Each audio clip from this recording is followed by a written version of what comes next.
ஓம் நம சிவாயவும். வணக்கம் ஆன்மீக பக்த கோடிகளே. இந்த கற்பூரம் தானாக எரியும் வித்தை.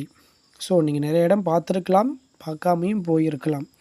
ஸோ அதனுடைய எப்படி செய்முறை அப்படின்ற விஷயத்தை நான் சொல்கிறேன் பாருங்கள். என்ன அப்படின்னு பார்த்தீங்கன்னா, இதுக்கு மந்திரங்கள்லாம் எதுவுமே தேவைப்படாது நண்பர்களே. விபூதி தேவைப்படும். அதுக்கப்புறம் இந்த திமிர் கல் பாஷானம் அப்படின்ற அது தேவைப்படும் நம்மளுக்கு. இந்த வந்து பார்த்திங்கன்னா ஒரு பிளேட்டு.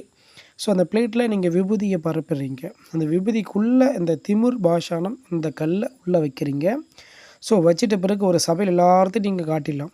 ஸோ நீங்கள் காட்டின பிறகு என்ன பண்ணணும் அப்படின்னா, ஒரு மெல்ல ஒரு கட்டி கற்பூரத்தை நல்லா மேலே வச்சிடணும். நல்லா காற்றோட்டமாக இடமா இருக்கணும்.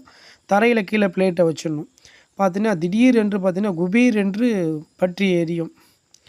ஸோ அனைவருக்கும் பிரமித்து போவாங்க. ஸோ ஏதோ அவன் பண்ணி வச்சுருக்கான் அப்படின்ற மாதிரி, அக்னி தேவன் வசியம் பண்ணி வச்சுருக்கான் அப்படின்ற மாதிரி சொல்லுவாங்க. ஸோ நிறைய நண்பர்கள் கண்டிப்பாக ட்ரை பண்ணி பார்க்கலாம்.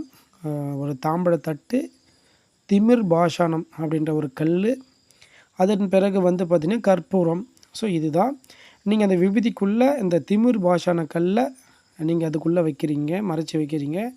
ஸோ அதுக்கப்புறம் நீங்கள் கட்டி கற்பூரத்தை மேலே வைக்கிறீங்க. ஒரு நல்ல காற்றோட்டம் இடமான வைக்கணும். அதுவும் கீழே தரையில் தான் நீங்கள் வைக்கணும் மெயினாக. ஸோ டேபிள் மேலே வைக்கக்கூடாது. ஃப்ரீயாக சுற்றி எதுவும் இருக்கக்கூடாது. திடீர்னு என்ன குபீர் என்று பற்றி எரியும். ஒரு 5 நிமிஷத்தில் வந்து பார்த்திங்கன்னா 2 செகண்ட்ஸ்குள்ளே எரிய ஆரம்பிச்சிடும். 3 மினிட்ஸ் கண்டிப்பாக எடுக்காது. ஸோ இது வந்து பார்த்திங்கன்னா நீங்கள் செஞ்சீங்க அப்படின்னா உங்களை பார்த்து கண்டிப்பாக பிரமித்து போவாங்க. ஸோ இதனுடைய வித்தை இதுதான். ஸோ இந்த திமிர் பாஷான கல் இதுதான் ரொம்ப மிக மிக அவசியம். ஸோ நார்மல் கல் அவ்வளோதான். விபூதி கண்டிப்பாக இதுதான் நீங்கள் செய்ய வேண்டியது. கண்டிப்பாக லைக் பண்ணுங்கள், ஷேர் பண்ணுங்கள். நண்பர்களே, உங்களுக்கு ஏதாச்சும் சந்தேகம் இருக்குன்னா கண்டிப்பாக எங்களுக்கு ஃபோன் மூலியமாக கேளுங்க. வணக்கம்.